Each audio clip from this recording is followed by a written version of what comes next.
In this episode of Scaling Postgres, we talk about Postgres releases, PostgreSQL survey, partitioning versus sharding, and bulk loading.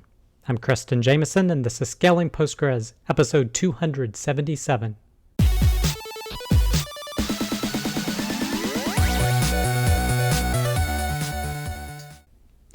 All right, I hope you, your friends, family, and coworkers continue to do well. Well, you take a week off, and there is a deluge of posts in the last 2 weeks. So there's a lot of content to go over for these past 2 weeks. But the first piece of content, PostgreSQL 15.4, 14.9, 13.12, 12.16, 11.21, and PostgreSQL 16 Beta 3 released. This is from postgresql.org, and these particular releases address two security issues. The first one is an extension script. Substitutions within quoting allow SQL injection. And the second issue was merge fails to enforce update or select row security policies. So you may want to update for that purpose, as well as there have been 40 bug fixes for all of these releases. The most significant one to be aware of is if you're using BRIN indexes. So they have a fix for handling nulls in BRIN indexes, and it will require you to re-index your BRIN indexes. So keep that in mind if you're going to update to this next version. And then lastly, there is a notice that PostgreSQL 11 is end of life on November 9th, 2023. So check this post out if you want to learn more. Next piece of content, the 2023 State of PostgreSQL survey is now open. This is from timescale.com, and they did a survey last year where they show the results here, but there is a link to take the survey here. So please go ahead and take out the survey so we can see what the perspective of the community is like this year. Next piece of content, PSQL Phriday 11. This is from pgsqlphriday.com, and they announced the new blogging event, which has already happened, which was about partitioning and sharding. So in this next post, talking about partitioning versus sharding PostgreSQL is from tomaskintote.medium.com. And this is essentially the challenge post about what it should cover. The next post related to the partitioning and sharding event is actually the one I relate to the most, meaning I kind of agree with a lot of what was mentioned here. And this is Partitioning We Need It from hdombrovoskaya.wordpress.com. And she says, quote, like many others, I never did sharding for real. That is in a production environment. And I too have not done that. I've only done partitioning. And just to level set where things are, so partitioning is where you take a table and you break it up into multiple tables using typically declarative partitioning in Postgres. So it has a built-in capability to split out tables to multiple child tables. Sharding is usually where you take a table and you want to separate it or put certain tables on another database outside of your existing one. So you can basically think of Citus where you're scaling out to multiple database shards. Essentially, you're sharding your database and putting the data in more than one database server. So she doesn't really have experience with sharding, but in terms of partitioning, she says, quote, whenever I suggest somebody partition their large tables, I must warn them that partitioning will not make queries run faster, and that I will do my best to ensure the queries will not slow down. And this is my experience as well. So many times people say they want to partition for query performance, whereas I've found that very hit or miss. Now, it's not that they never get fast, but it's very hit or miss. And sometimes you can make things worse. And this is even if you're still using a key in your queries that the shard is based upon. So I haven't really figured out why some are better, why others are not, or I haven't seen anyone report on it or understand why that's the case, but that's been my experience. And we'll look at a post that shows this in detail. But she says the reason to do it is for maintenance and archiving. And I totally agree with that. It makes things easier to maintain when you have huge tables that you're working with. And if you need to archive them, so you're not going to need that data, it's much better to just drop an old partition than to actually try to delete it, potentially causing table bloat and index bloat, etc. So if you're going to be archiving data, definitely go ahead and partition your tables. And she talks about the importance of you need to change all your queries on these partition tables to include the shard key so that you can properly exclude the unnecessary partitions. So you're only targeting the partition that you need to get the data from. So like I said, I think this post most closely relates to my experience with partitioning in particular. So definitely feel free to check that out. In terms of other contributions, softwareandbooze.com did thoughts on PostgreSQL partitioning and sharding. And the thing that was interesting about this one, he mentioned some things that Timescale does. So they partition a little bit differently for their time series data. They don't really use hash and list partitioning, so it's basically by date, and they don't call them partitions, they call them chunks, as he says here. Also talked about Citus, which is of course the solution for sharding out your database. Talks about some of the advantages of partitioning, and it's basically from a maintenance perspective, in my opinion, but also some potential gotchas mentioned in some of these posts. And those include having to include your shard key in every query essentially to get optimum performance. The next one is you can't use unique indexes, or there's no globally unique index for a set of partition tables. You can create individual unique indexes on the child tables, but it can't exist within the scope of the whole partition table from the parent down. And then thirdly, no concurrent index addition or removal. So basically there is a process to get them added in a current fashion. It basically you add them to each child table concurrently, and then you add a final index to the parent table. But it's not as convenient as just being able to run a single command. There's work involved with it. So those are the downsides that I'm particularly aware of that some people mentioned. Next post, Understanding Partitioning and Sharding in Postgres and Citus. This is from citusdata.com, and they link to a very good article I suggest you check out, and that is Brander's advice on partitioning. They have a link here, and they even have a quote that he gave here on using partitioning. So I encourage you to check that out, as well as their perspective on sharding, because they are the sharding database solution, basically. So that's a reason to check out this post. The next one, Partitioning versus Sharding in PostgreSQL from engineering.adjust.com. And this is from Andreas Scherbaum. And this gives a real-world perspective on using partitioning and sharding, and they actually use both. They don't use a solution like Citus, but it seems like they do application sharding, so the application determines where certain data is stored, and they use shards for that purpose, but they also partition larger tables within those shards. So you can check out this if you want to learn more about that. Next post is on sharding and partitioning from AndyAtkinson.com, where he covers a lot of the same things, but he actually talks about application level sharding, and particularly he has experience in Ruby on Rails, and he has some perspective on how Rails can actually handle some of this application sharding, or some of that features were added to Rails for that purpose. Next post related to it is Partitioning and Sharding in Postgres. This is from pgmuster.com. And he has a very similar perspective where he says, quote, query performance as one of the major benefits of partitioning. This feels like something I should be on board with, but honestly, I think that faster maintenance tasks is by far the bigger benefit. And I'd even say, similar to the first post that was looked at, some of those query optimization benefits can be highly elusive, and the maintenance is the bigger reason to do it.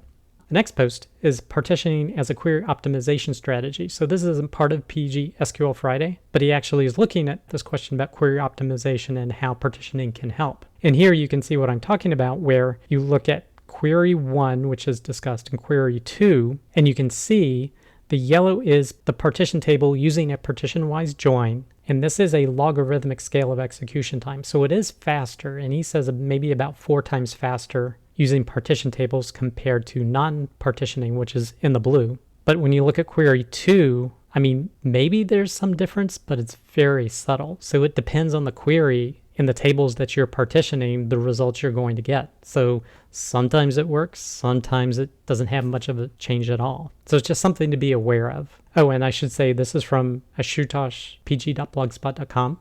Next post is Mastering PostgreSQL Table Partitioning. This is from fragland.dev. And this is an overall post talking about partitioning table. And this post, I wouldn't say necessarily helps you master table partitioning, but it basically gives you an overview showing you the different types and how to set them up. So it's more of a quick how-to post to get partitioning set up. So you can check out this blog post if you're interested in that.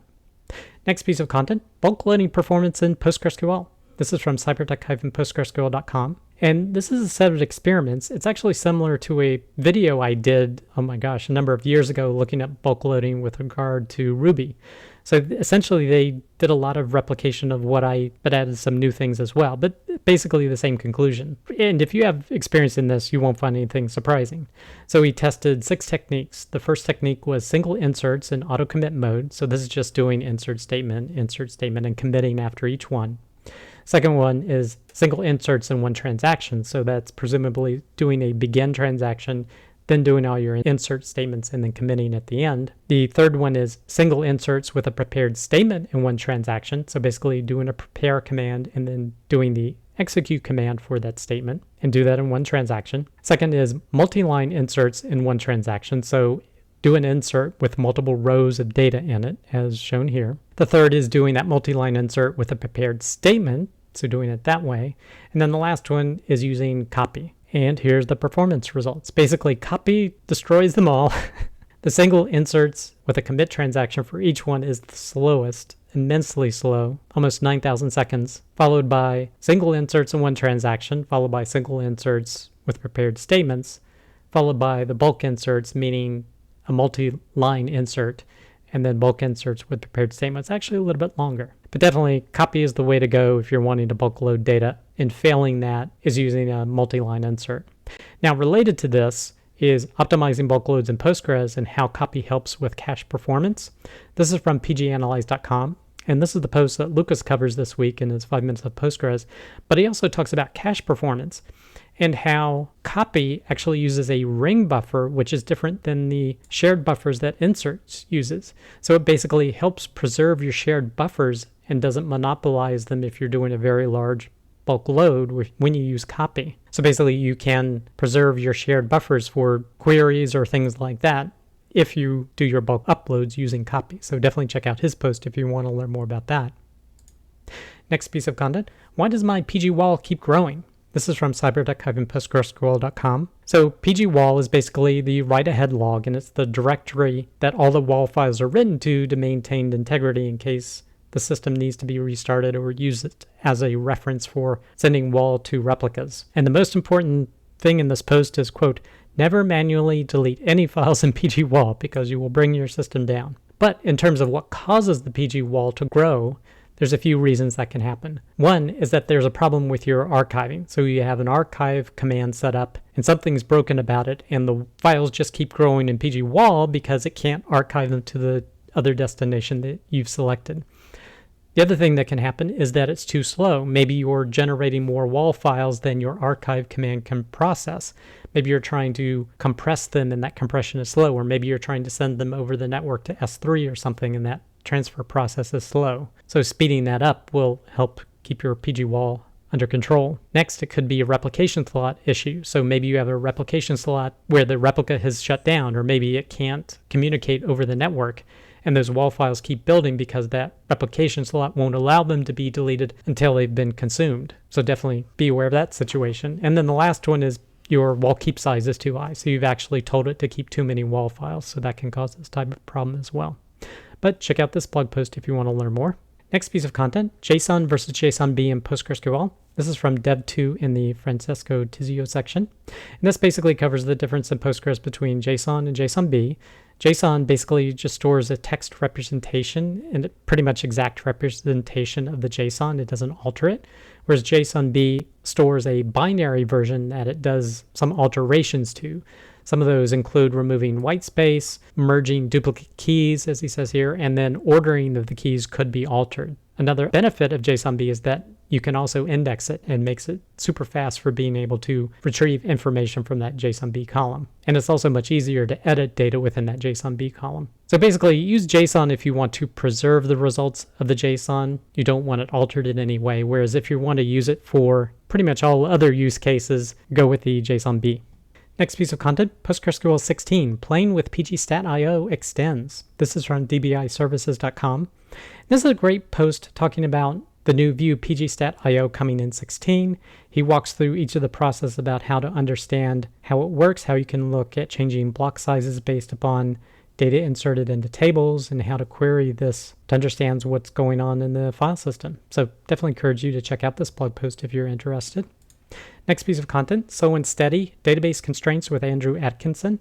This is from andyatkinson.com, and he's talking about a podcast he was on where he discussed different types of constraints, such as default constraints, not nulls, primary keys, foreign keys, check constraints, and exclusion constraints. So if you want to learn more about that, you can check out this blog post. Next piece of content, the cache that wasn't, optimizing Postgres for select performance. This is from enterprisedb.com. They're talking about a situation where you want to be able to cache something to give better select performance. So they had a particular set of tables here, a particular query where they were maxed out at 10,000 transactions per second, and they wanted to make it faster. So basically they made an aggregate table updated by triggers, and then essentially creating this cached table, their performance was able to increase by 2.5. So if you want to learn more about how they did that, definitely check out this blog post. Next piece of content, what do you consider Postgres best practices? This is from hdombrovoskaya.wordpress.com. And this actually posed a question, but the answers are actually in the comments. So I thought this was particularly interesting. So feel free to check this out if you want to learn more about that. Next piece of content, when did Postgres become cool? This is from crunchydata.com. And this is actually more of a history post about Postgres. So it goes through all the different history. And the point at which he felt it became cool that he reveals in the conclusion here is basically when Heroku made Postgres pretty much its only database, as well as Postgres getting JSON support about the same time. He feels that's the point at which Postgres became cool. Next piece of content, comparing Postgres performance across cloud providers. This is from blog.perfects.engineering. And he actually compared 3 different providers and did some query tests against them for different levels of transactions and TPS rates. And from the results he showed here, he showed AWS coming on top compared to DigitalOcean and Google Cloud. But then he says, but AWS was highly variable, and sometimes the results look like this. So whenever I see this, I definitely take it with a grain of salt. I was actually a former scientist, so any type of variability like this, I would actually like to see standard deviations to determine where this should actually sit. So if you have this high variability in it, I would like to see those standard deviations from the attempts to get a better idea of what the results actually could be in real world situations. So again, you probably want to take this with a grain of salt, but this is some information you may want to check out. Next piece of content, introducing PGMQ, simple message queues built on Postgres. So this is a new extension that has come out. So if you're looking for a message queue, maybe you would like to check this out. Next piece of content, rusting a new Postgres C extension that records subtransaction counters. This is from bdruvo.github.io, and he's released a new extension called pgsubexact counters. So this does a counter of how many subtransactions are happening within your system. So check this out if you want to learn more. Next piece of content, pgvector, fewer dimensions are better. This is from supabase.com, and they're looking at different embedding models and looking at some benchmarks that have been set up by Hugging Face, and they're comparing different models. And what they say is that each model's dimension size has little to no correlation with its performance. So even though you're using higher dimensions, it doesn't mean you're going to get faster results. And what they actually found is that smaller number of dimensions for some of these models actually resulted in greater performance. So if you're using AI, definitely check out this piece of content if you're interested. Next piece of content, XKCD bad map projection with PostGIS. This is from crunchydata.com. And I'm not going to attempt to explain this, but if you're interested in graphical information systems and bad map projections, definitely check out this pretty long post. Next piece of content, a possible way to implement a shift function in PGSQL. This is from fluca1978.github.io. So check this blog post if you're interested in that, as well as his part 2 here. Next piece of content, handling outliers and BRIN indexes with the new minmaxoperator class. This is from pganalyze.com. And we covered that on the previous episode of Scaling Postgres, so this is Lucas's perspective on that post. Next piece of content, since I took a break, there have been 2 Postgres FM episodes. The first one is on high availability, and they cover, quote, what it means, tools and techniques for maximizing it, while going through some of the more common causes of downtime. And their second post is data types. So if you're interested in either of these 2 episodes, you can listen to them or watch them on YouTube. That does it for this episode of Scaling Postgres. You can get links to all the content mentioned in the show notes. Be sure to head over to scalingpostgres.com where you can sign up to receive weekly notifications of each episode, or you can subscribe via YouTube or iTunes. Thanks.